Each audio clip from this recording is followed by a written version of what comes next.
everybody, and welcome to the Feminine Principle Podcast, Astrology for Authentic Living. My name is Mel with Energetic Principles. And I'm Shawna with Neo Feminine Astrology. And in this episode, we will be discussing the astrology for the week of January 1st, 2018, and what we have titled First Things First. So the purpose of this podcast is to give inspiration and guidance for this week with real-life examples of what to expect. The three major aspects that we'll talk about this week are the full moon in Cancer and the Sun and Venus sextile Neptune, which we're calling Feeling into the Future. We'll also talk about Mercury trine Uranus Stationing Direct, which is about that light bulb moment. And lastly, we'll talk about Mars conjunct Jupiter in Scorpio, which we've titled Justice Wins. So please remember that some of these aspects will influence you more than others based on what's literally happening in your life right now and your personal astrological makeup. So notice what resonates with you most and always use your intuition and logic to decide what's best for you. Yes, because you know you best. So yeah, Shawna, let's kick off this week's episode with a quick rundown of the moon's path through the zodiac and some other minor aspects for all you astro geeks out there. Well, we start off the week and the new year off with a full moon in sensitive Cancer, which of course we're going to be talking about much more here shortly. Then our lunar lady is going to carry on now in her waning phase into the loving sign of Leo on Wednesday. She'll remain there until moving into practical Virgo on Friday, and then into balancing Libra on Sunday. So Shawna, share with us who we're featuring for this week's quotes. Yeah, so this episode features quotes and inspiration from Michelle Obama, who was the First Lady of the USA, and she's also an attorney and a writer. So her strength and integrity and heart make her a great symbol for this week. It's funny because I actually selected her as inspiration for this week, and then I thought, oh, how perfect. She was the First Lady. This is the first week of 2018. So all around, a very fun and appropriate symbol for the energy of this week. I love it. And I love her. Yes. What better way to start off a year with Michelle Obama? Yes, exactly. So that being said, we are excited to jump into these transits. One last note before we do, want to give a shout out to our new patron, Sapphire Blue. Thank you so much. We greatly appreciate it.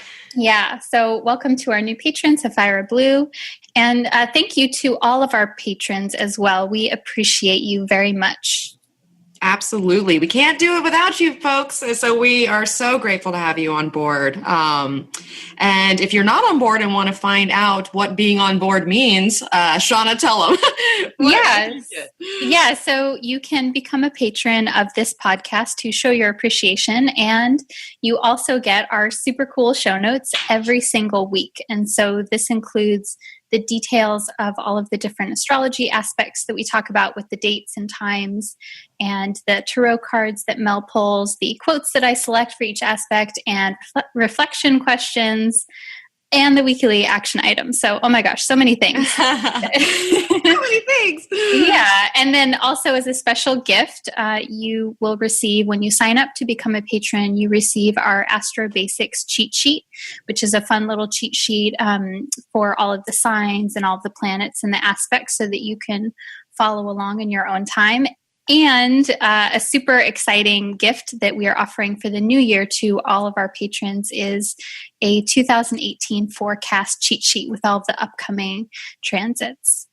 Yes. So we have a lot of things going on here. So we have the show notes, but what's exciting about the show notes going forward, and for those of you who are already patrons of the podcast, is that they have been redesigned. When we say redesigned, that means they've got more bells and whistles now. We've got some pictures. We've got it's kind of newsletter-like. And so a little newsletter meets magazine. So it's kind of created or turned into a weekly, 5-page magazine in a sense. So Shawna and I are very excited about unleashing these to you all.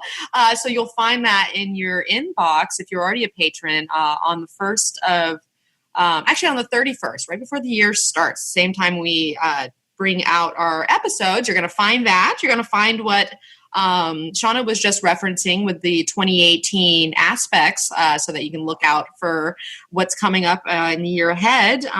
So yeah, we'll have some special gifts in the inbox. And if you do sign up to be a patron, you will get those as well. So how can they do that, Shawna? How can they sign up? Yeah. So you guys, I'm so stoked about the show notes, and Mel knows this, but like she spent Mel is super creative and very good with aesthetics and things like that, and super smart and techie.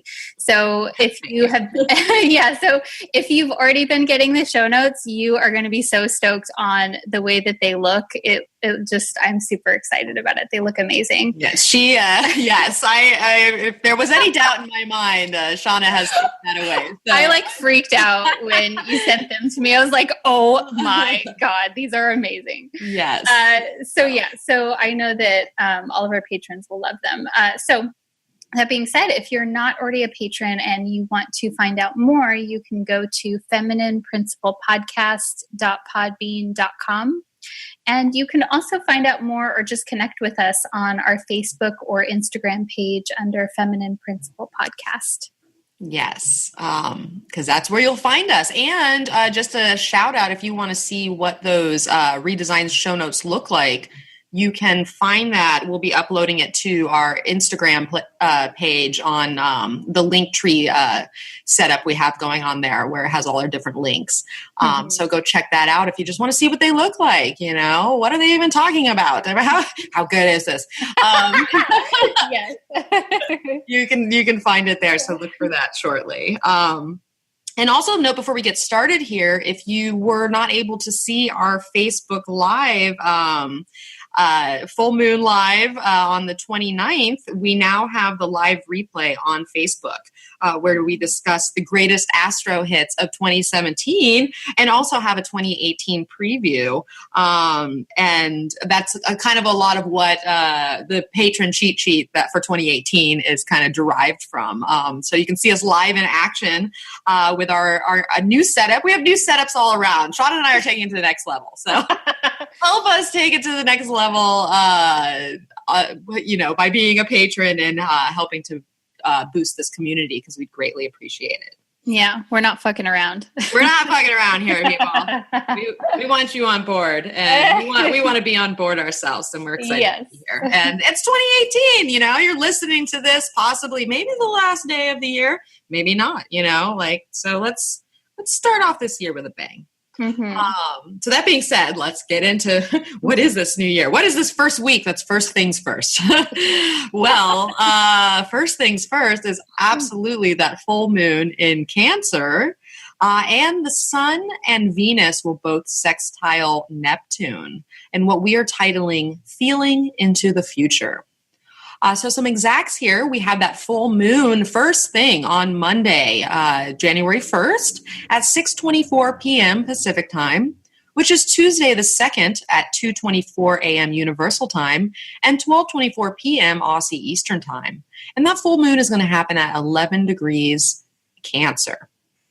And so then we're going to have the Sun, who was sextile Neptune, on Tuesday the 2nd at 1:38 a.m. Pacific time, which is 9:38 a.m. Universal time and 7:38 p.m. Aussie Eastern time.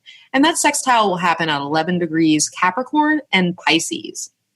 And then lastly, a little later in the week, we have Venus, who was sextile Neptune, on Wednesday the 3rd at 9:39 a.m. Pacific time, which is 5:39 p.m. Universal time, and Thursday the 4th at 3:39 a.m. Aussie Eastern time. And that will also happen at 11 degrees Capricorn and Pisces. So Shawna, kick us in with your first quote. So this, again, is by Michelle Obama. Don't ever make decisions based on fear. Make decisions based on hope and possibility.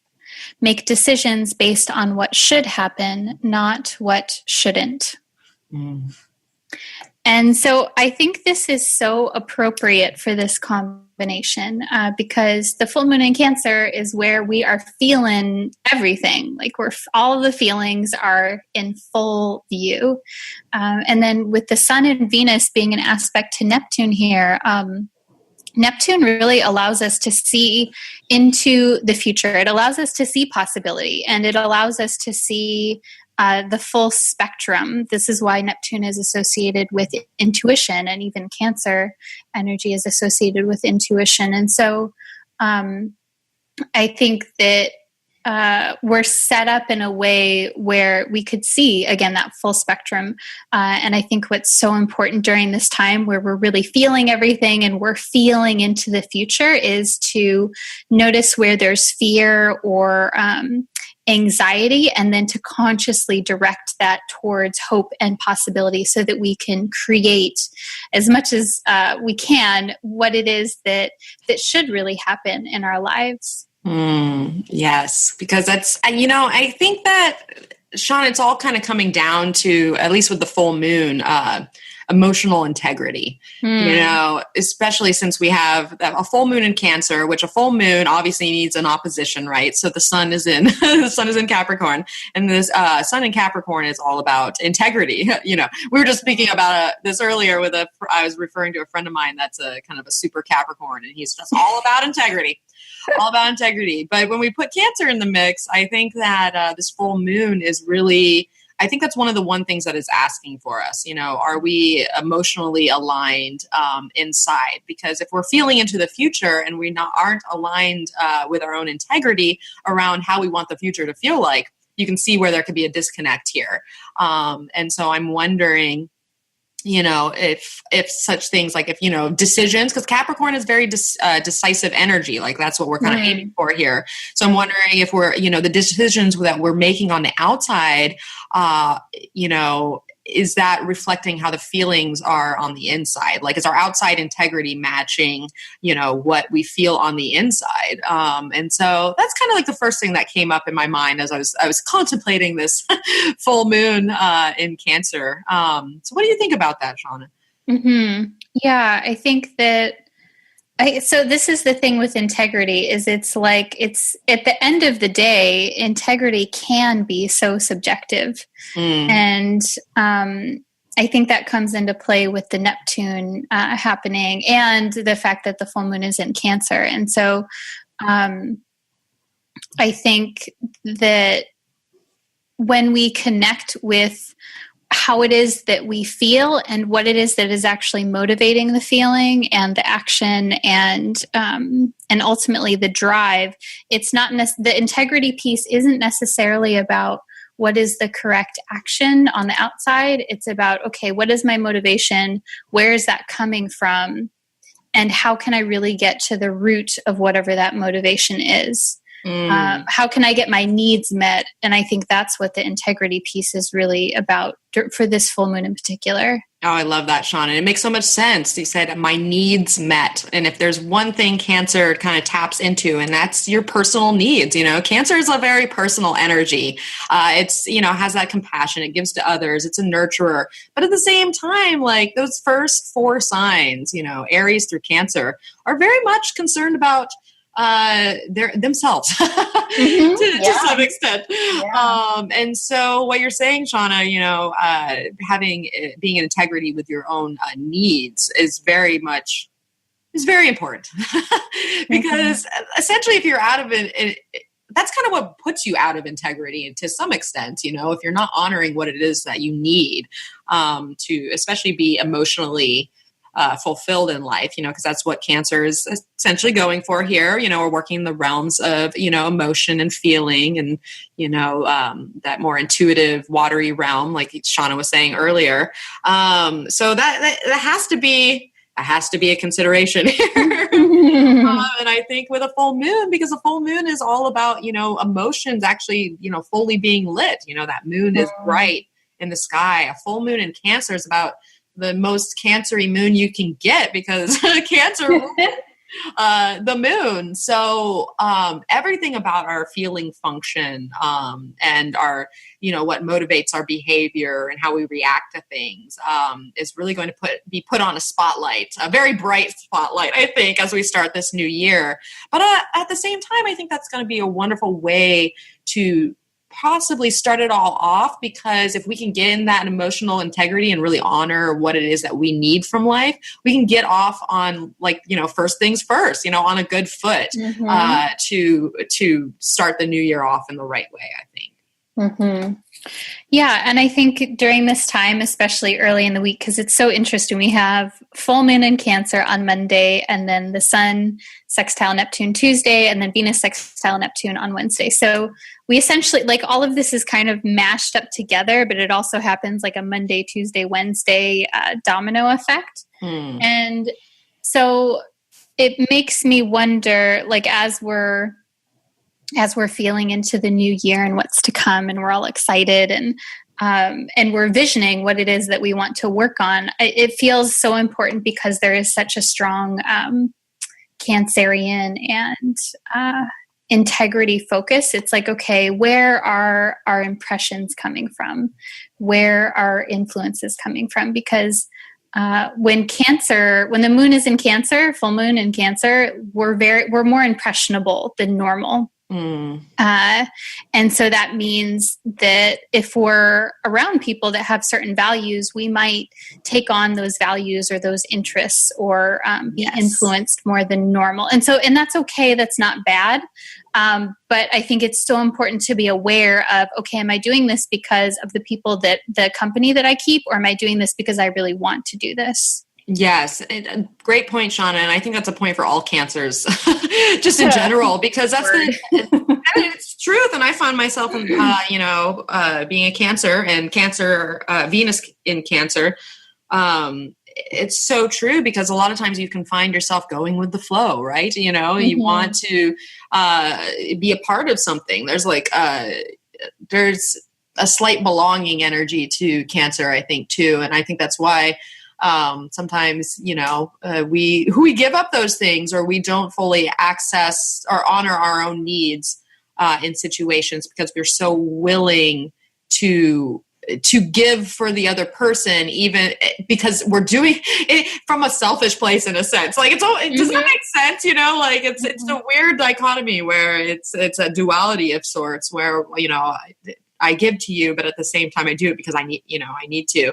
But if we are just going with that flow, like you said, and we're jumping on someone else's ship, but we're not emotionally necessarily, connected to that ship, at some point, the bubble is going to burst, and you're going to be like, I don't, why am I even here? What is it? Is this nurturing me? Is this what I need? And so I think that's definitely a part of it. And like you said, Shawna, because we have we have Neptune talking to the sun and Venus at the same time. And, of course, that puts, more of that watery nature into it. We have, are we following our intuition? Is what, the awareness that we have kind of creeping in right now is, well, it's not even creeping in. With the full moon, it's there. Bam. Bam, it's here. And so I think we're supposed to be paying attention to these things. And it's a fine line of whether or not we're paying attention to our intuition and following certain spiritual nudgings, or if we are easily going with, sacrificing ourselves or being a martyr in some way, because that's the thing too. It's even though it's just sextile and you can work with it, we're dealing with a full moon. So there is challenge there. And so I feel like this Neptune energy can manifest in a handful of different ways, depending probably on the person in the scenario that they're around. But what do you think about all that, Shawna, how Neptune is kind of going to pull into place this aspect, especially since it happened so quickly, but also just throwing it in there real quick. This is a grand water trine, all this is happening, especially with our Mars conjunct Jupiter, we're going to talk about later in the program. We are full on water for most of this week, where we're going to be in, because of this moon, in water realm. So what do you think about Neptune being involved in there and how it's basically kicking in this full moon, this grand water trine? Yeah. Yeah. So this is what I think about that. I think that we're more connected to our intuition at this time. I think the fact that it's a sextile between the sun and Venus with Neptune means that we may not necessarily be hit over the head with intuitive insights. I don't think that, I don't see this as, even though it's a full moon, I think we're going to be feeling really intensely, but I don't know that there will necessarily be something that we need to confront as a challenge. I see the Neptune energy as more of an ally at this time. And so what I would really love for us is to use that. And I keep thinking, as we're talking about this this week and this first combination, is I keep thinking of a meditation technique that one of my mentors uses and that I learned from her that I found really helpful. And it's kind of like meditation, but it's kind of just like active daydreaming. And she'll visualize a situation, something that she wants to do. Let's say it's, applying for a job or something like that. And she'll imagine going there and doing the interview and what she's going to say and the room and how it feels. And she'll just sensory feel into her body. How does it feel? Can she imagine it? Is it difficult to imagine? And she'll continue to imagine different scenarios until it feels good. If she imagines going to office A and it feel she has a hard time visualizing it, or it feels dark, and she just keeps imagining this really dark, cramped space. She's like, okay, maybe not that, maybe not office A, but she imagines office B and it feels good and the words flow and it feels like yes. Then she's like, okay, that's my direction. That's where I'm going to go. And so I know this is a long story, but I feel like that's kind of what we may be doing this week, is feeling into all of the possibilities that we have and notice, because it's going to be subtle, but noticing where it feels like there's an opening in certain directions versus others. No, I like that. And I love that technique. It makes total sense. And I feel like I've done something like that before, but in a different roundabout way, where I'll just try to imagine, feeling good about a situation. Because a lot of times I feel bad about a situation before I even know what it's going to be. And even if it's going to be a good situation, it's like a probably Capricorn moon negative, emotional response to things. But it's so helpful. I love that. And that's a great piece of advice for everybody, just to suss things out. Because that's the thing, is if you're not fully in that integrity that we're talking about, sometimes you might not even know what that integrity looks like, and not able to until you do such things like that, where she went through and she felt, she felt it out, feeling into the future, literally. What it's titled. I love it. It's beautiful. So yeah, I do find it interesting that we do have that grand water trine. I think that water is definitely flowing early on in this week, and getting us in line with our feelings, and quite possibly our compassion for other people, because that's another thing with water coming up. And just to throw it in there, and it's kind of early on in the mix, but it is in orb. We have the sun and Venus, who are basically approaching their orb with Pluto. And so I think the next couple of weeks are going to be very defining of the change that we're making, especially for 2018, because we're going to let old things kind of fall away that aren't working for us anymore. Those out of integrity things that we're talking about. And I think Pluto is going to help us, especially in this early part of January. And we have Uranus Stationing Direct, which we're going to talk about here shortly. And so I think a lot of the energy is leading to these moments of helping us get that first foot off for this year, really, I think. So yeah. Yeah, I think that's important for sure. The fact that the sun and Venus are moving towards that intense and rebirth moment of when the sun meets Pluto.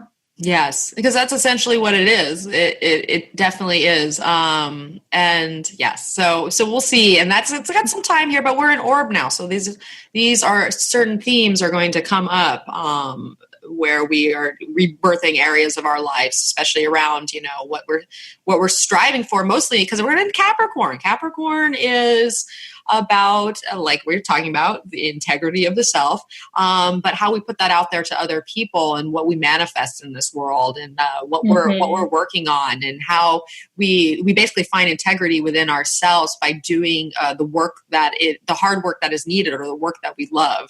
And so that is going to be on the plate, I think, here. And I find it interesting because I did look up the Sabian symbol for this full moon, because I was curious. And so the full moon's 11 degrees and some change.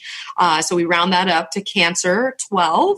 And the symbol for that is a Chinese woman nursing a baby with a message. Wow. I know. Take that in. The key word here is materialization. And the theme is universal brotherhood. And so the idea is that that the message that the baby is being nursed with, or even like nurtured with, a baby doesn't have the same type of consciousness that we do as adults. Clearly, that's what makes the growing process so crucial. But I love the idea that the message that is contained within the baby is like the idea of that love, or even something that we were born with that we lose in some way. Because that's the thing too, is we might be tapping into old, especially this week with Mars conjunct Jupiter and Uranus stationing direct and trining Mercury. We might be aware of certain things that were within us that might have fallen away at one point, or that we haven't nurtured fully ourselves. And part of the message too, because the whole idea of a baby is the epitome of innocence, right? And that's another facet of Cancer. Is there's just this childlike innocence that kind of comes up, which can be good in some ways and not so much in others. So I was looking at Diana Roche's book, and she has some things with Sabian symbols talking about opportunities and risks. And so her opportunity was saying that the greatest advantage lies in being open to others and what they have to say, which is interesting. And the risk there is insisting that your way is the only way and refusing friendship. And I found that interesting because the idea of a tantrum came up in my mind. And what is more, the kind of Cancer energy is especially Cancer moon, a full Cancer moon. Part of me is wondering if some of us might be throwing a tantrum about something. So just put it out there. Because maybe we don't see things clearly, or or maybe that selfish Cancer energy is coming in, like we were talking about earlier, and we might want, the self wants something. And if we don't get it, then we aren't willing to work with other people, and, that kind of thing. So, Shawna, what do you think about that symbol, the Chinese woman nursing a baby with a message, and, the opportunity and the risk that lies in that? Yeah. Okay. So number one, I think that is so on point. It's kind of crazy because the sign of Cancer, the Cancer, it rules the breasts, it rules nurturing. And so what is more nurturing and nourishing than the process of breastfeeding? I don't know. But the other thing too is the polarity of Cancer to Capricorn. I always think of this process of reparenting oneself, because Cancer is related to what it is that we need to feel nourished and nurtured at a very instinctual level. It's like that intimate, almost kind of like merged bond, and then getting a comfort level with having that within yourself as you grow up and be an adult. And we do that through the Capricorn ways of holding ourselves accountable. And the parent does that to a certain degree. And then at some point, a person, they need to have both of these. They need to have that Cancerian element of like letting themselves have a tantrum, letting themselves like be the child in their own way.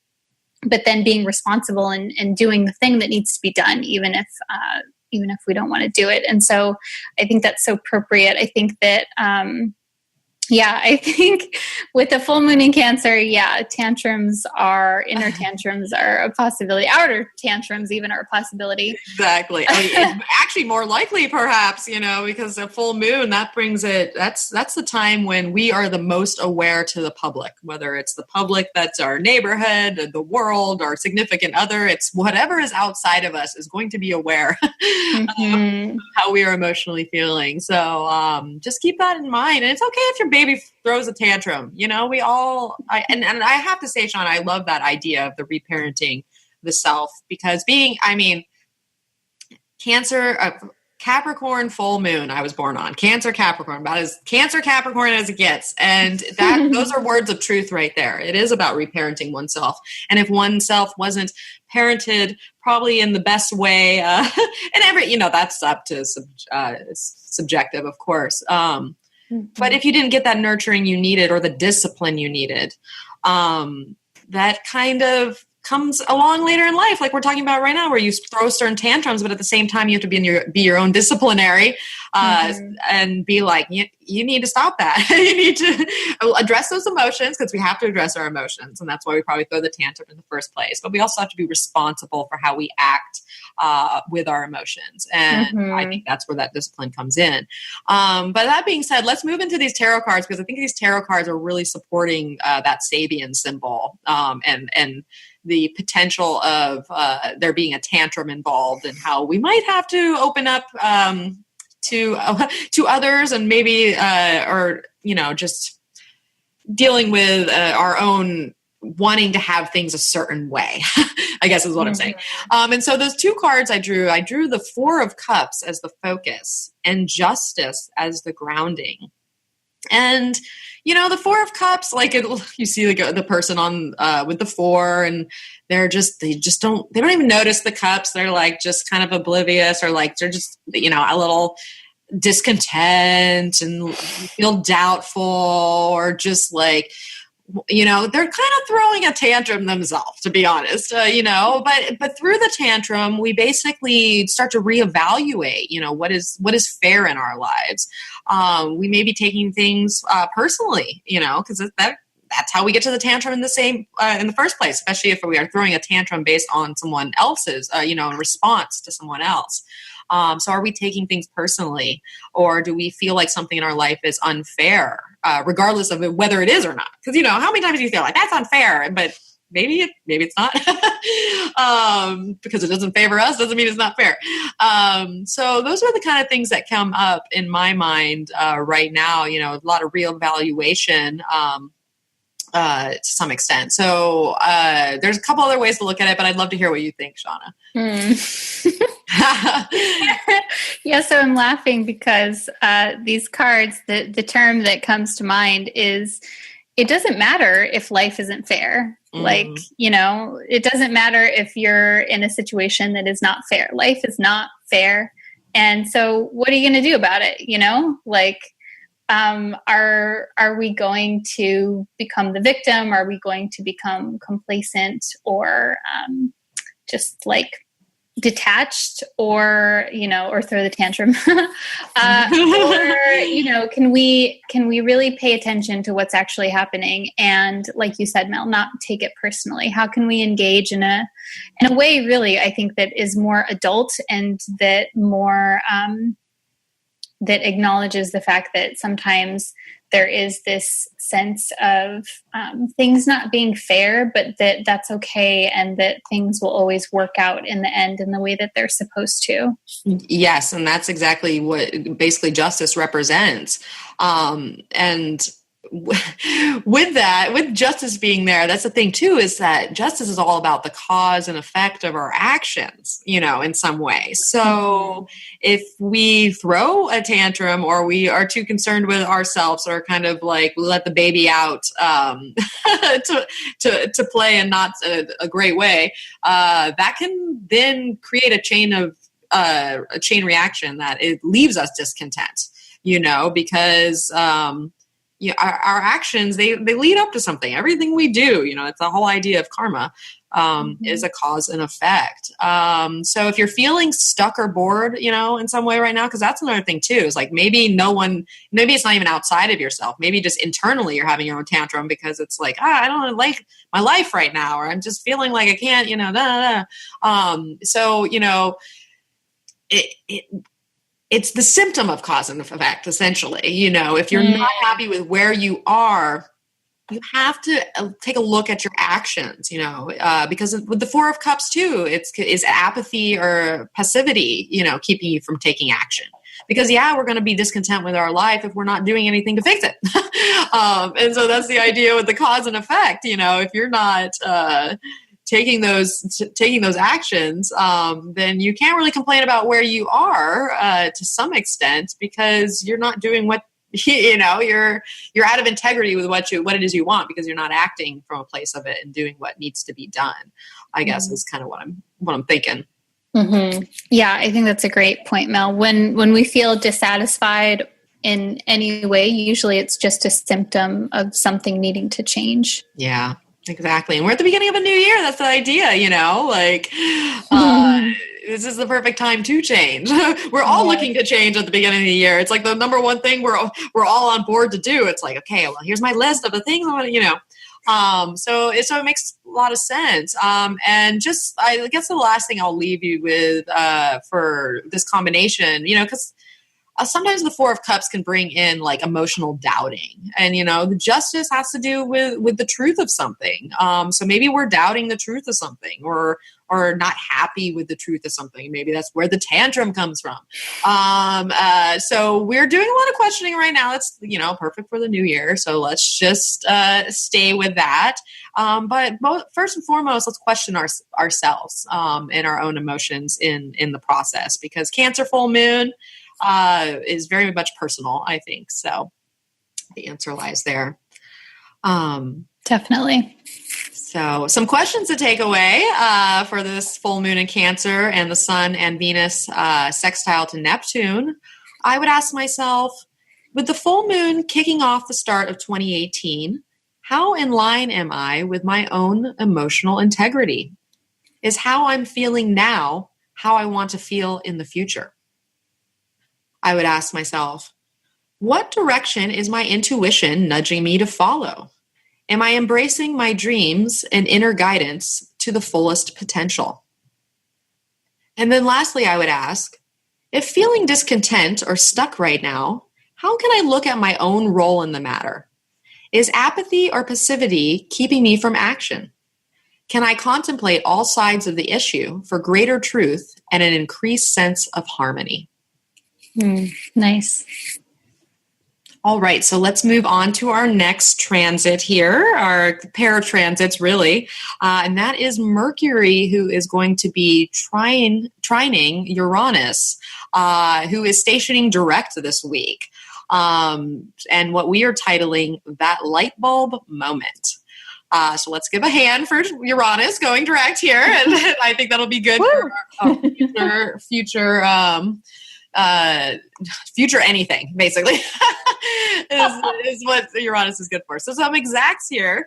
Uranus is going to be stationing direct on Tuesday, January 2nd at 6:11 a.m. Pacific time, which is 2:11 p.m. Universal time, and then Wednesday the 3rd at 12:11 a.m. Aussie Eastern time.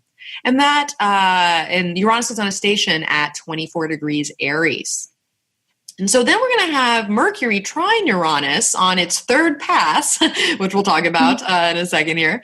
And that's going to happen on Saturday, January 6th at 3:38 p.m. Pacific time, which is 11:38 p.m. Universal time. And then Sunday, the 7th at 9:38 a.m. Aussie Eastern time. And that trine is going to happen at 24 degrees Sagittarius and Aries. So Shawna, kick us in with your next quote. So this again is by Michelle Obama. Just do what works for you, because there will always be someone who thinks differently. And so what better quote for Mercury, the mind, thought process, communication, trine Uranus, which is about changing things up, being different, going against the grain, and doing the unexpected too. It's so interesting to me too, Mel, that Mercury will trine Uranus shortly after it stations direct. It definitely feels like a forward movement, and like there's new insights to be gained, especially things that we've been thinking about during the previous Mercury retrograde process. Yes, absolutely. It couldn't be divine timing. Really, it's so true because, you know, we passed over this place. I'm going to say in probably late November. Mm-hmm.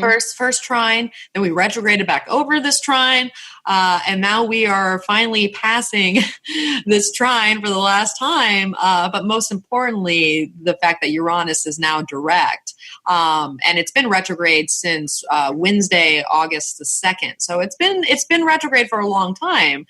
So I think this last pass is not only important for the whole Mercury retrograde process that we just went through, but the fact that Uranus is now stationed direct, like you said, Shawna, this is our go forward moment. This is, you know, we've been doing a lot of inner renovations since August, and now it's time for outer revolutions. Essentially, you know, we've done the work on the inside. You know, we've tested some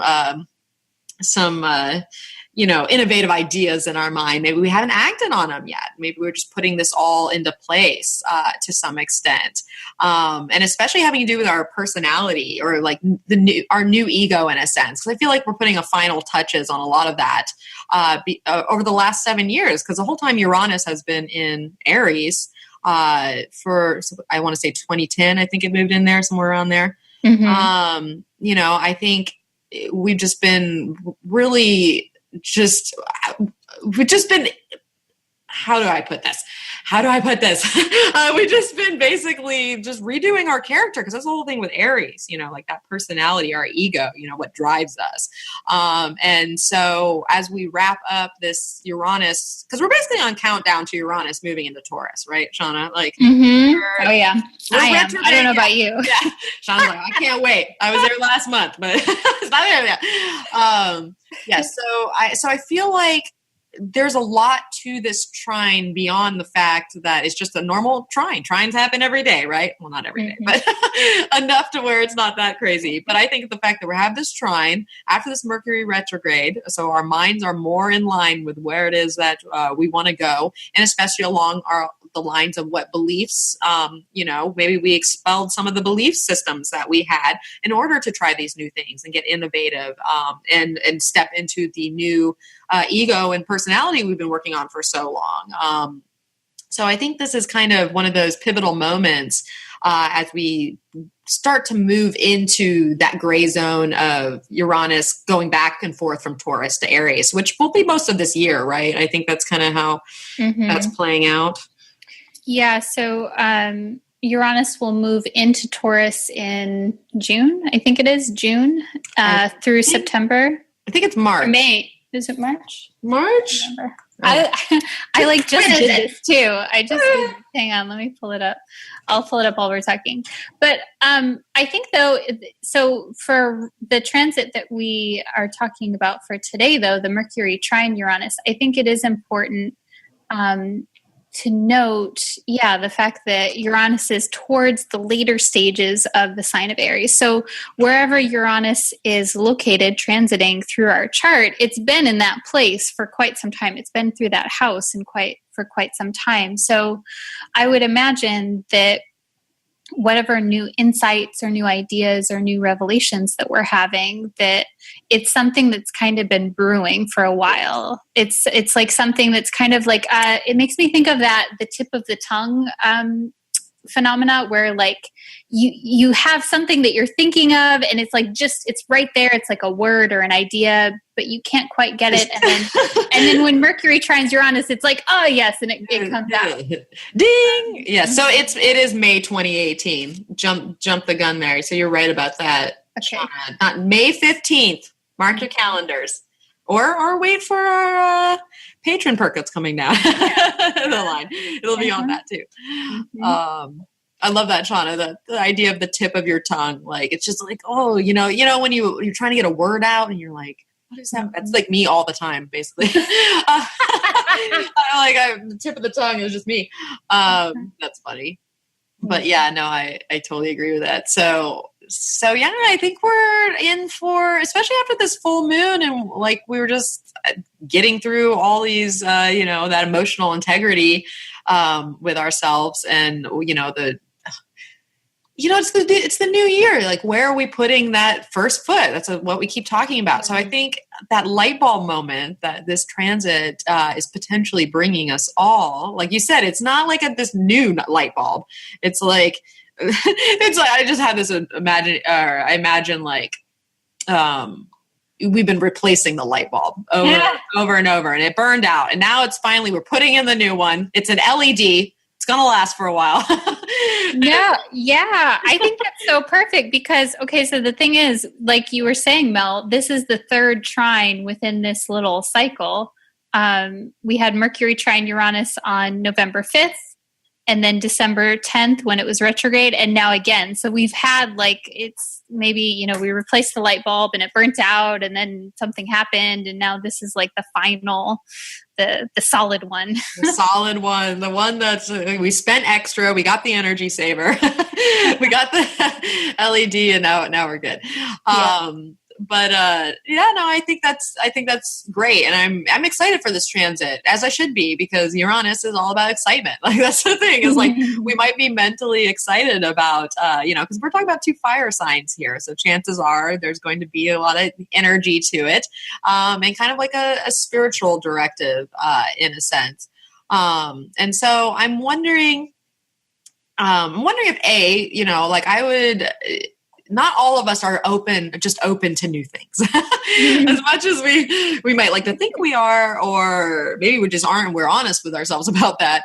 I'm hoping that we all can leave ourselves, especially in the later part of the week, open to freeing our mind, in a sense, in a new awareness, and especially around our belief structures. Because maybe the thing that pops in right now, because Mercury just retrograded back through Sagittarius, and Sagittarius is, how we experience what we experience in life, where we put our energy towards that, what beliefs are driving us. And that's a lot of what Saturn in Sagittarius did for us in that 2.5 stay. And now Saturn is out of there. And so Mercury is kind of, rolling through the last pass of that area for, at least for this year until it comes back next year. But I think that maybe these light bulb moments are going to be like, dispelling old beliefs that have been keeping us back. Like, maybe I don't have to do it this way. Maybe I can do it this way. This is a totally different way. It's not how I've been doing it before. And now I can, just think outside of the box in a way. Think outside of the box of your own beliefs, I guess is what I'm saying. Like, we're not all like Einstein around here, but it doesn't mean that we can't, maybe look at things a little bit differently. And I think that starts with our own belief systems and all the work we've done in Sagittarius for, God, a long time now. And we're wrapping that up. Yeah. Yeah. And so, what I'm just noticing too, as we're talking, so it's interesting because this aspect, the Mercury trine Uranus, happens later in the week, after we've had all of this full moon mania, full moon stuff where we're feeling things and we're having our tantrum. Maybe we handle it. Maybe not. And then maybe not. And then we're like, all right, I'm cool. And when this aspect happens, when the trine happens, the moon is in the sign of Virgo, so more practical, more grounded. And Mercury, it will be trining Uranus, but it will also be squaring Chiron. Yeah, so I'm curious. And the moon at the same time. So what do you, so the thing is, I don't particularly use Chiron extensively. I pay attention to it, but I think that you use it more than I do, Mel. So I'm curious what you think about that piece. Well, Chiron to me is always that, it's known as the wounded healer, but that can be a little vague in a sense. So I think Chiron I know all these wounds, God. But that's essentially why we're here, right? No one is listening to this podcast unless they have some wounds to heal, basically. And so I think with Chiron there is what happens, especially when a tense aspect is maybe we're reminded of something that we're sensitive about, or reminded of a wound that we have to get through. It's not like that's the idea of a wound too. It's not like the initial blow in a way. It is something that is just not healed. And so I'm wondering if we're challenged to heal something in a way in our mind, especially in our mind. And within, like I was saying earlier, with old beliefs that don't work for us, because we have to be challenged to move past something in order to move past something. And I think that the Mercury trine Uranus, our mind is going to be ready for the future. We are, our mind is more on board to like grasp new concepts and try new things, embrace new technologies, experiment with something new in our life. And, especially Mercury in Sagittarius, adventurous, what is new that I can experience essentially. But sometimes that, pain gets in the way from allowing us to really indulge that excitement. And so I'm wondering, especially with the moon in Virgo, if maybe there's just some specifics or certain things that were kind of held out. We have this like big picture Sagittarius Mercury that's like, okay, I'm going to try this. I'm going to give this a go. And then that Virgo moon might be like, oh, well, but have you thought about this or that? Or like, remember when this happened? Like, that's the whole idea with the Chiron is it's like, it kind of brings back those, what it is that wounded us in the first place. So I'm thinking maybe we just have to move past some of that, some of that energy to embrace the unexpected that might be around the corner. Because that's the thing too, is Uranus is direct. We have Mercury direct.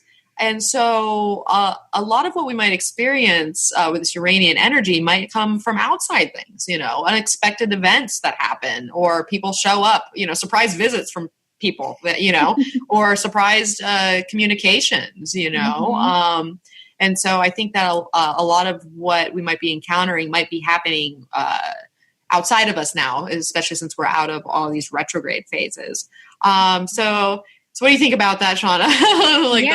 No, I like that. What comes to mind is, yes, like maybe there is an event information or, someone that shows up or says something or an event happens and then it's exciting and we're ready. At the same time, maybe that event brings up a memory of a similar situation where it was hurtful or it didn't work out in the way that we wanted. And so I think because it's a trine of Mercury to Uranus, like you're saying, we're ready to move forward. And then at the same time, we're like processing something that happened in the past that is somehow maybe associated. And we can move through that. Yes, we just got to move through the pain. That's the thing. And I think that's what's exciting about this transit is that we're going to be able to look at old pain in a new light, I think, is essentially, and our beliefs around what caused that pain in the first place. Yep. And so I'm hoping, I got chills for that one. So I'm hoping, that's a new word. I love that word. I'm hoping that that's what it will be. Because essentially, this transit is really about us being able to recognize opportunity in our lives. And that opportunity that can spark us into new awareness and just like light up our lives a little bit. And we're not going to let an old wound hold us back. We're not going to do it. We're going to look at it in a different way and move through this. And I think that this might be the perfect time to actually segue into the tarot cards because I think they kind of support that idea. And so for Mercury trine Uranus stationing direct, I got the Two of Swords as the focus and Justice, back again, as the grounding. And so first and foremost, I think that Mercury trine Uranus, especially with a Two of Swords being there, is maybe forcing us to see something that we've been pretending not to see. And that can really tie into that whole Chiron energy where we don't think the wounds that we hold us back. They're just so ingrained with us that we're like, this is just the way it has to be. The Two of Swords is like this woman sitting there between two swords and blindfolded. The idea of not seeing something, refusing to see something, denial, essentially, or repressing yourself in some way. And so I'm wondering if, to regain certain harmony in our lives and kind of spark it up in a way, we need to stop denying our feelings, because that's earlier in the week we were talking about, that full moon in Cancer where our feelings are on the forefront. We're feeling into the future. So if we deny our feelings in some way, maybe this is that light bulb moment that is like, okay, well, you can't deny this any longer. You got to take that blindfold off, and you can't ignore the truth, because that's, once again, justice is here with the truth and asks us to basically face the facts and to make choices in our life according to that truth, and according to what our feelings are really trying to communicate to us. So that's kind of the initial impressions that I got from these two cards together. So Shawna, what do you think about this pair? Yeah, so I'm just looking at these cards, and I'm struck by how the Two of Swords is this woman with the two swords, and she has them crossed over her chest and her arms are crossed. It's a very closed position, like literally like closed over the heart, closed over the chest. Eyes are blindfolded. Sight is closed. And then in contrast, the Justice, the image of the Justice person is open. One arm is at the side holding the scales, and then the other arm is holding the sword up. And so it's kind of, it feels like there's this opening up action that may happen. And it's not like an opening in like that we throw everything to the wind and we're just like indiscriminate necessarily, but there's like this feeling of going from overprotection to a sense of balanced openness. No, I can definitely see that, and it's good observation, because that is so true. Like the swords are crossed over her; she can't see. That's what happens, and because we're in this crossed out space in a sense, that's when we become getting stalemates in our life where we can't make decisions. And then we have that Four of Cups like we were talking about earlier, where we're discontent or bored or feeling stuck in life, or we feel doubtful about what it is we're doing. But we are not making decisions from a clear place, or maybe we're trying to right now. So yeah, I guess, especially with we're talking about two fire signs. We're talking about Mercury, what does Mercury like to do? Express things, right? So I'm wondering if these cards together is really kind of tapping into the idea of us don't try to block your self-expression right now. And don't try to block the self-expression of others either, because that's the thing. It's two, choices and decisions and what we work with other people, 1, 2. So I think that might have something to do with it in some way. So don't try to block any self-expression. And really, I think this is the time for us to walk away from, self-imposed barriers that we get put in. Like you said, she has those swords. Had blindfold on herself, So how do we walk away from, those self-imposed barriers and face our feelings? Or face the feelings of others, because if we don't like what we hear from other people expressing themselves, we can't deny the truth, right? It doesn't sound that great. And that's the thing, is like Mercury trine Uranus, unexpected communications. Maybe all of a sudden someone says something, you'd be like, you thought that way the whole time? Like, how did you, the free expression is flowing here. So chances are certain truths might come out right now, and we can't stay blind to them. We have to move through them. And I think that's where that Chiron connection might be coming in. Definitely. I agree. So, all right. So some questions to take away for Mercury trine Uranus, who is stationing direct. I would ask myself, now that Uranus is going direct, where do I want to act on innovating my life? What final touches do I want to put in place to fully integrate the new personality and ego I've been working on for all of 2017? I would ask myself, what light bulbs are going off in my head right now? Are these insights leading me to some out-of-the-box solutions? Whew, that was a weird way to put together. Can I free my mind long enough to embrace the spark of opportunity this awareness brings? And lastly, I would ask, is there anything that I am still refusing to see, either in my life or regarding another?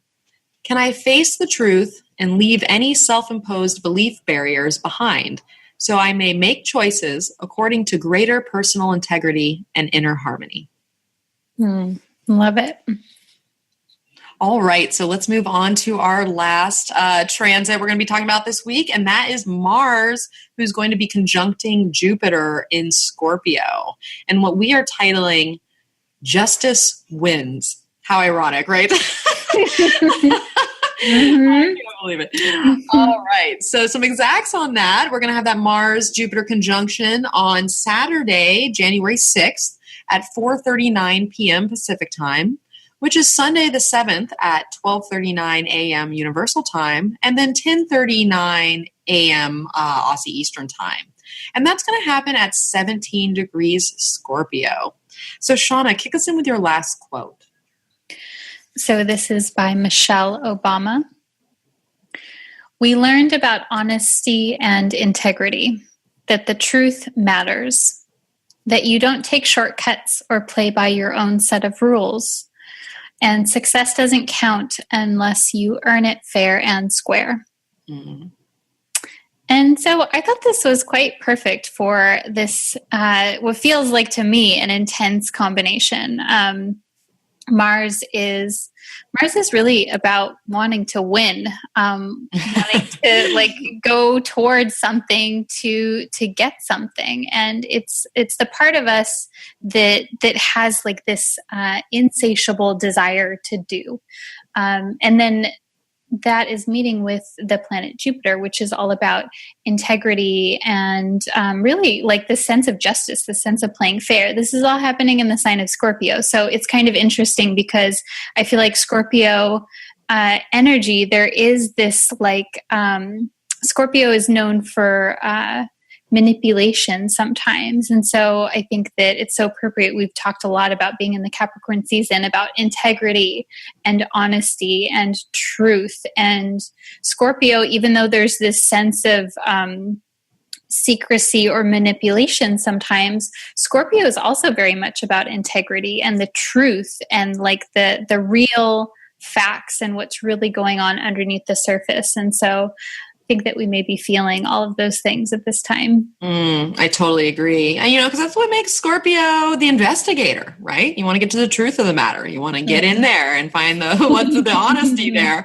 And sometimes Scorpios are led astray. Speaking of some Scorpio energy myself.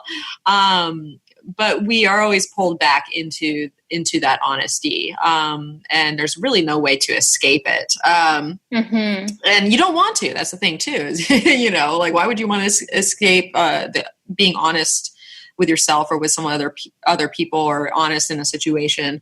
And I love the quote. The quote was very, very perfect, I think. And I mean, I love Michelle Obama. I've already said that, but I'm going to say it again. She's awesome. And it's true. The truth matters. And so Mars conjunct Jupiter. Well, I'm excited about this. I'm kind of excited about it, Shawna. I just realized that this conjunction is happening on my ascendant and on my Uranus. I was actually just noticing that. I was like, wait a minute, that's interesting. That is a very, especially since I'm ruled by Mars, and Mars doesn't have the best contacts sometimes in my chart. So we'll see. We'll update later. But But I also like it because the whole idea of any conjunction, and especially since we've got two slower moving planets here. I mean, they're not the slowest of the slow, but they don't move that fast. And so when they meet together, Mars conjunct Jupiter, we're starting a whole new cycle of action. We're starting a new cycle that we're moving towards, certain growth in our lives, and certain, what's fair in life, because we're talking about Jupiter and the whole idea of justice and earning things fair and square. And sometimes Mars can get a little shifty, and so we're kind of setting up a cycle right now, I think, and which is so perfect once again for the new year. If there's a better time for Mars to conjunct Jupiter, I don't know when it would be, like the beginning of this year. And so I'm excited for this, and I think that it's going to set us up on a new cycle, and a new cycle that is really tapped into a lot of the changes that we've been making in our lives, and the transformations that we've been going through. Especially for 2017, it's almost like we get this fresh start around our actions, and I love that it happens in Scorpio because Mars is in its traditional domicile in Scorpio, so it's very strong there. So I think it's a good place to set up a cycle, which essentially is going to be about roughly. How long is this going to be? About 2.5 years, I think, before we conjunct again. So you can think of it as like a time frame here, where we're kind of our action selves are setting up a new cycle of growth, essentially. Mm-hmm. Yeah, and I think the fact that these two are joining in the sign of Scorpio definitely lends itself to the flavor of what to expect over the next few years. Yes. And Scorpio, there's so much power there. It's intense, and this combination already in itself is intense. Is Mars and Jupiter? There's this intense desire for growth, for exploration, and the fact that it's in the sign of Scorpio, I think, adds to the element of staying power to whatever it is that we're starting, and staying power. And then also whatever it is that we're starting around this time, there's possibility that we could go very deep with it, that it could become this even a rabbit hole. And so whatever we start right now, I think it's so wonderful that we have this combination as an ally to give us staying power, but then also a depth of the experience too. I love it, Shawna. That's beautifully put, and I'm hoping very accurate. So it's true. We get to embrace this new cycle with a certain level of intensity and focus that maybe new cycles don't always get. Like this. Mars meeting Jupiter in Scorpio is worlds away from Mars meeting Jupiter in, like Gemini or something, where we might be all over the place here and there, have all these different desires. But with Mars in Scorpio, we are focused on a particular desire. And hopefully it's the one that will bring us more growth in our life, will bring us into greater honesty and integrity, because that's the thing. We keep talking about this, and it's so interesting that, of course, Mars moves kind of slow. It takes like a little over 2 steps for our sun's 1 step. So we're going to be feeling this all week. We're going to feel this approach of the conjunction, and I find it very interesting, Shawna, that the conjunction happens pretty much the same time that we have that Mercury Uranus trine that we were just talking about. So not only are we getting these, the mind on board and trying out new unexpected things in life and like pushing ourselves to think outside the box, we are supported by this aspect to really help drive that new cycle home. Like, it's not like just our mind is on board and okay, we're going to try this out, blah, blah. Mars is conjuncting Jupiter. This is a time where we can put things into place. In a fixed sign in Scorpio, we can make the changes necessary in our lives to implement new structures in a way that facilitate how we want to expand our lives. And, Mars, it pushes us forward. It like Shawna was saying earlier, it wants more than its fair share, which you got to be careful why it's in Scorpio for that. And that's where we can get the discontent. We were just talking about that full moon in that Four of Cups. Maybe we want more than our fair share. We're throwing a tantrum. That these things can come up. But at the same time, I think that Mars there is.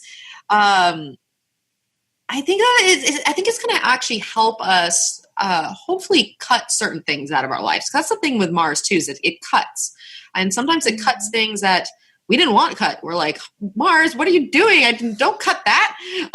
Or we act, and then all of a sudden we've cut something out from our own life because, we took our Mars and ran with it. And then all of a sudden things weren't quite the same. And I don't think that's necessarily going to happen here, but I'm thinking just because it's a new cycle that we might be able to trim the fat in a sense because we have new ways of looking at things, new ways of looking at old pains as well. We can cut those out because, a lot of times pain is the cycle.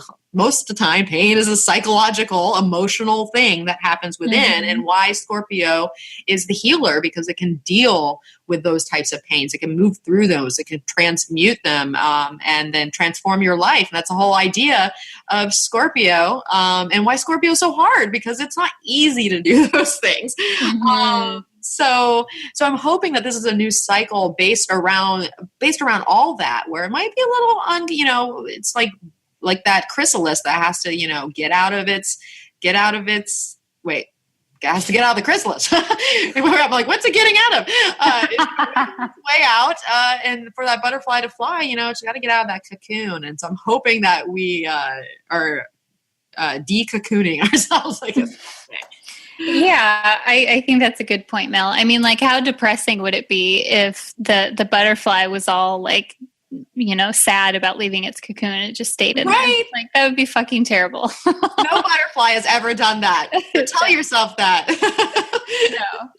And yeah, so this is the thing I think too about Mars and cutting and anytime that there is a conjunction like we have now, there is a certain element of something new beginning and then possibly something else also transitioning out. Like, and it depends, not always, but a lot of times that's kind of how it goes. We only have so much time and energy. And so just maybe one thing transitioning, butterflying to something else. And so, I think though, the fact that this is in the sign of Scorpio is also very loyal as well. And so I think that whatever it is that is being cut out is going to, like, I don't think that we're going to be hasty. I think that whatever it is that is meant to fall away or to separate, I think that we're capable of making that decision in the way that it is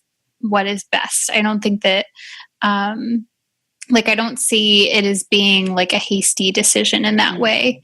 If anything, it's probably been something that has been on the plate for a long time. Yes, exactly. And so what's coming to mind is I actually did a little mini Insta reading for a gal the other night, and she was talking about a work partnership and how she was like contemplating. It kind of felt, she used the word toxic, and it kind of felt like she wasn't really sure, should she start looking for something else, should she stick it out? And I was like, listen, if you're already feeling that, that's something to pay attention to. I think it's important to air out whatever, because sometimes the toxicity we can heal it by meeting it and by just hashing it out. But if it's already, I don't know, when we have like this kind of combination, Mars and Jupiter, if there's something toxic, most of the time, if you're already feeling like it's not sustainable, then it's probably not sustainable. Yeah. And that's exactly right, Shawna, because that's what we can cut out of our lives. Mm-hmm. We can cut out any toxicity, and especially with relationships with other people or shared resources. Because that's another thing with Scorpios. It's like, what are we both taking part in? How even is that? Where's the justice? And so I think, and the beauty of Mars conjunct Jupiter is like anything that Jupiter touches is it's going to magnify. And so Mars in its good place, and it is in its domicile in Scorpio, I think our confidence is going to be greatly increased to move forward and make the, in the right direction, and to make the changes in life needed. Because like this aspect is one of those aspects, like back in the day, like this is the aspect that the troops would go into battle with, you would start the battle when Mars conjuncted Jupiter, and we're kind of starting our own battle, and not, you know what I mean? Like we're marching off to our own war and our own conquest, and it doesn't have to be at the expense of other people. But I think we have the confidence and the drive right now to just be like, okay, I'm ready to tackle it. I'm ready to tackle this thing that I haven't been able to tackle yet. And I'm ready to start this new cycle. And the new cycle is really around things that are Jupiter related. That's probably why the battle would come up with Mars conjunct Jupiter, is because, they would be traveling somewhere to a foreign land where they were like, okay, I'm taking this land. This is mine. This is mine now. And yeah, so I'm wondering if we have, we're essentially traveling to new places, whether that's literally or just in our own minds and our own journeys and our own experiences, stories, and possibly even taking on new studies. That's the thing too, is like Jupiter can relate to certain increased knowledge in our life, or increasing our connection with spiritual things, or ideas of all that kind of stuff. And so this is just a new cycle. Bottom line, new cycle. Yeah. And to refer back to the previous cycle. So the last time that Mars and Jupiter were conjunct, it was October 17th, 2015 at 14 degrees of Virgo. Oh. Which is close to my ascendant, ironically. Which is close to my Saturn and my North Node. Yeah. Damn it. So it'll be to give a personal example. So from that time to now, what really stands out for me as far as something that happened was, or something that's happened over that time was, that was the time, actually, that month when I started doing weekly forecasts, weekly horoscope videos. And yeah. And that. So yeah, and it was so just kind of like a random, someone suggested it, and I was like, oh, that's a good idea. I'm going to do that. And I've put in like a lot, like it's actually become one of my favorite things to do. And I've put in a lot of time and effort and just like emotional energy in doing those. And it's really just grown me as a person, because I've learned a lot from doing that. And it puts you out there. That's the thing too, is we're talking about the ascendant in the first house. Like you got out there. Yeah. And so it's important, I think, always with something like this, especially since like this is a power, it's like a jam-packed power punch transit. So it's helpful to look in just even which house it's in, or if there's planets that we have aspecting. And then, of course, to look how much we've grown from that time, and in what ways from October 2015 to now. Yes, I think that's I love that you looked that up, Shawna. I think it's also kind of funny that the last conjunction happened on your ascendant, and this one's going to happen on mine. Yeah, it's kind of cool. I'm excited to see how compare notes. Yeah. Yes, and that makes a lot of sense in my own personal life, because I had that conjunction basically happen on my Saturn. Which maybe that's not the best place for it. I had some trying times in late 2015 and through 2016, and to be honest, 2017. And so this has been a challenging cycle. And the fact that it was probably conjunct my Saturn and my North Node is I was meant to get through some humps and some obstacles and to persevere in certain areas. And I have definitely persevered over the last couple of years, despite a lot of setbacks that have come my way. And I mean, that's just the nature of my own personality, with having, Capricorn moon, having a strong Saturn conjunct North Node, having Mars square Saturn, good Lord. And so that's where nails, baby. And then being a Scorpio rising ruled by Mars, or touching that Saturn. So those things have were very much in play. And now that you've brought that into my awareness, Shawna, gives me a lot to think about. So you can see how important these cycles are, because it's not like it just happens this week. It's starting a whole new, realm of experience, essentially.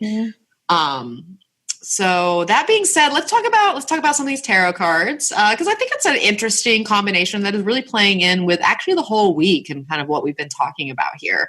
And so for Mars conjunct Jupiter in Scorpio, I drew the High Priestess as the focus and the Empress as the grounding. So we have two major arcana cards here, definitely signifying what would be, a soul's journey. These are not cards you'd necessarily change yourself. These are something that we experience.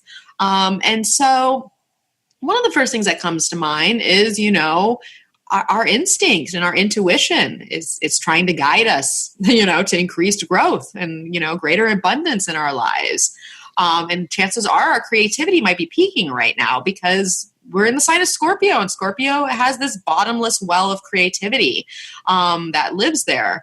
And so we're trying to access that right now. We're trying to kind of dive into the realms that are not so clearly seen, that land of the High Priestess, because the High Priestess is all about that intuition, mystery, secrets, things that are hidden, our hidden potentials, because it comes after the magician. You have these talents, or you have this ability to work with things, but the High Priestess gets in touch with things that we have to work with that we didn't even realize that we had. And so I'm wondering if this new cycle is going to help us really tap into just, potential or talent that we never even knew. Like it was like buried beneath the surface. We never let it come up.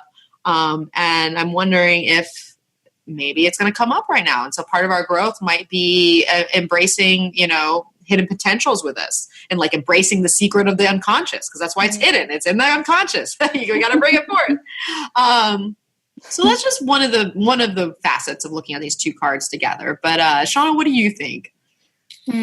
Yeah. So number one, I love these two cards together for this transit. These cards are so beautiful. There's such a divine feminine spark with each of these. And so this combination, it really makes me think of the primal feminine energy that we have. And feminine, not necessarily as gender, but like primal, dark feminine, creative energy. Like what is it that that we instinctually want to create? What is it that is like you said, Mel, like that we didn't even know that we have inside of us that wants to be expressed, that wants to be felt. There's this certain, like, there's something that's there that needs to come out, that needs to be created. There's something that we need to act upon. And I don't think that action is going to come from analytically, like doing an action plan and a task list. I think that, whatever it is that we're creating or starting around this time, it needs to be more connected to this, like these primal desires, like from the unconscious, from dreams, from visions that we get when we're just daydreaming about something. I love it. And that's so true, because that's when those things can peak up, because that's the whole idea of the High Priestess is kind of the veil, the veil that is guarding what is real and what we can see and work with, and what is still kind of an unconscious mystery. So I'm wondering if during this conjunction, something is going to be coming from beneath the veil, in a sense, that we can nurture, like all of a sudden we're being shown something and it's like, okay, here's a hint. Run with it. Like just a new feeling of being, or even a new project, a creative project, but mostly something, in the line of the Empress, it'd be something that gives us pleasure. And so I would say, like, pay attention to that little voice inside right now. And, some of us are good about doing that, and other of us kind of shove that down and like, where is that coming from? Am I making that up? What's going on here?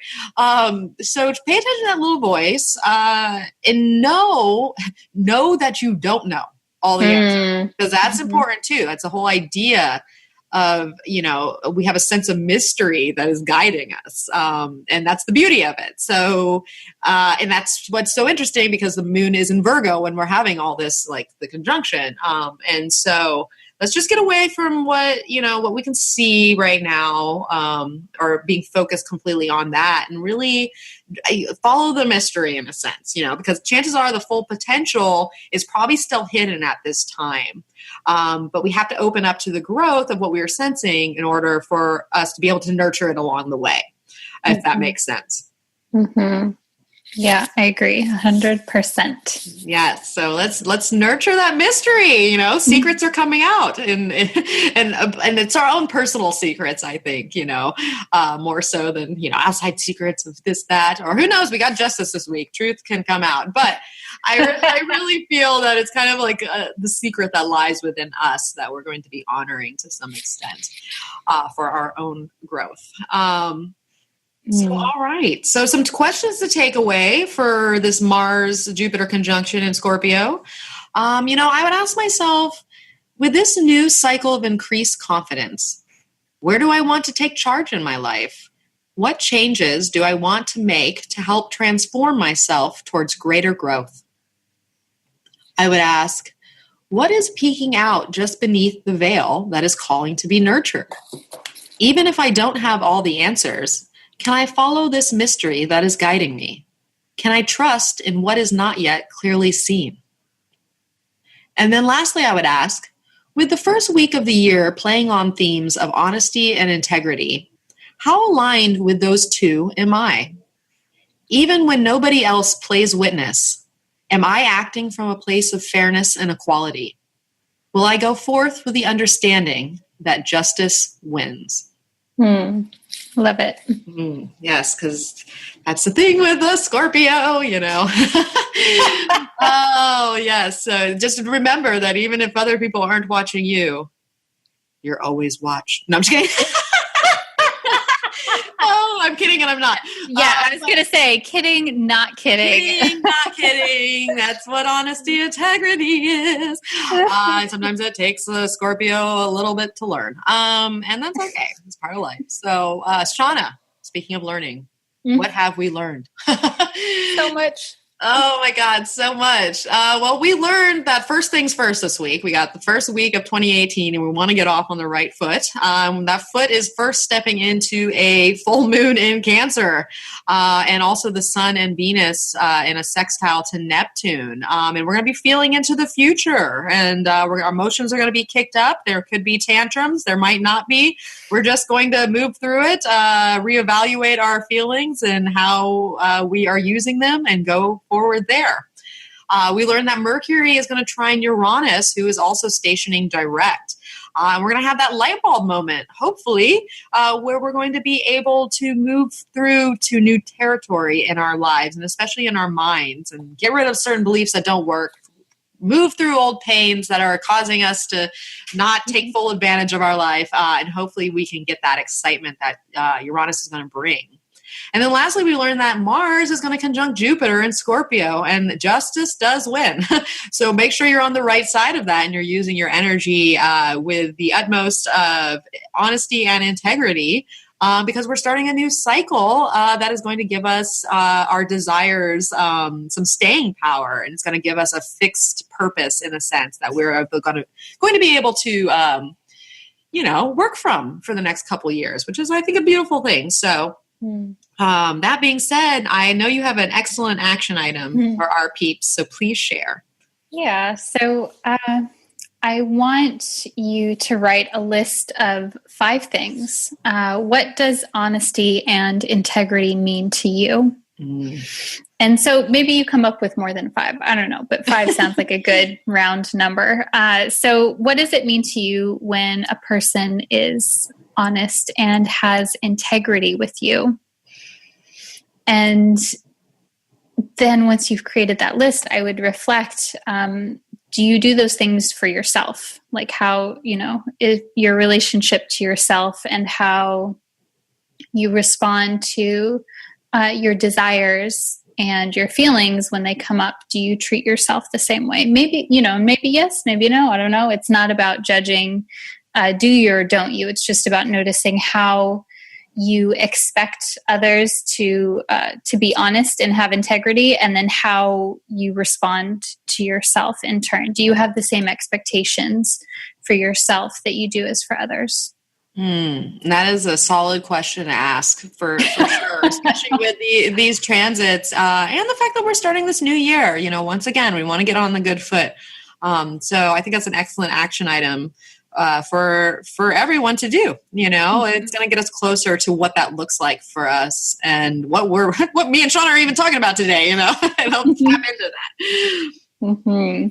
Yeah. And so as always, we love to hear from you, how you're doing, how you're implementing, not just the action item, but anything that you pick up that is inspiring from this week's episode.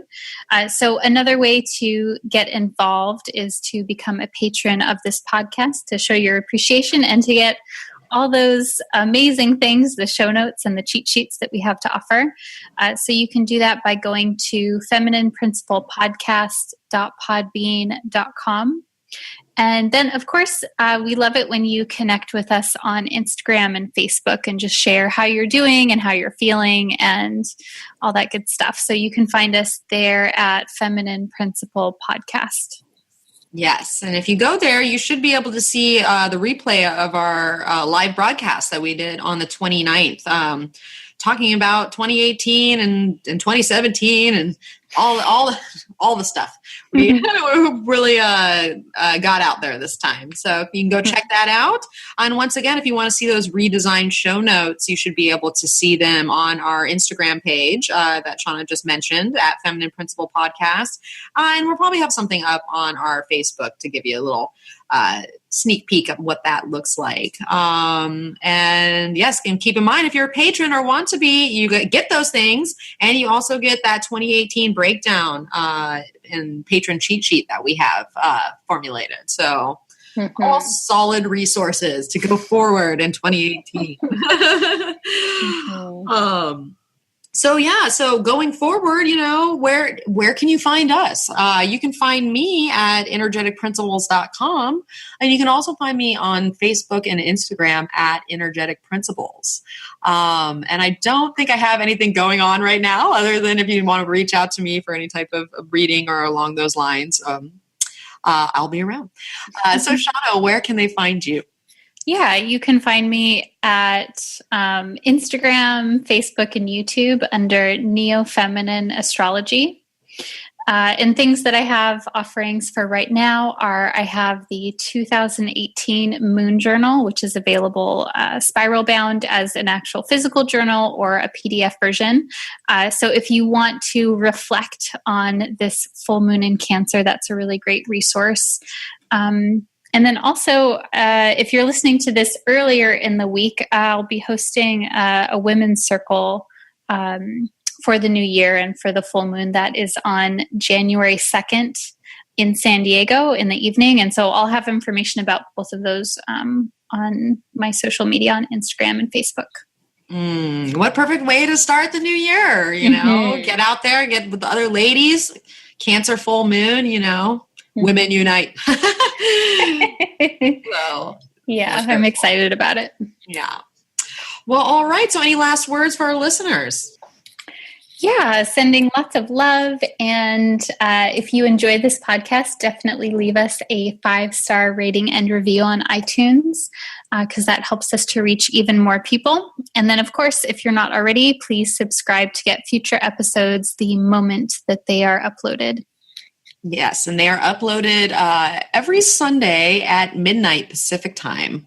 And that is the same time the show notes go out as well. And just a quick shout out, I should have mentioned this earlier on in the program, but in case you are a patron and you're having trouble getting show notes, make sure that you check either your spam folder or if you're on Gmail, check the promotions folder, because sometimes, you might be paying for it, but they still think it's a promotion. If you have any confusion there and you're wondering where things are, go check it out. Go check that out. Chances are that's where you'll find it. If not, always feel free to email us. And you can do that at feminineprinciplepodcast@gmail.com. Definitely.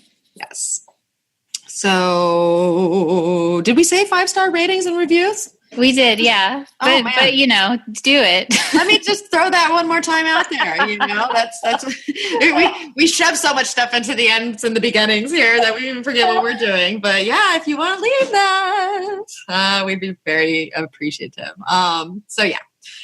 Anywho, well, I'm wishing you a wonderful week as well and a wonderful year, right, Shawna? We're here for you for 2018. We're excited to get this party started. So we thank you so much for tuning in. And until next time, may the stars be with you. Namaste.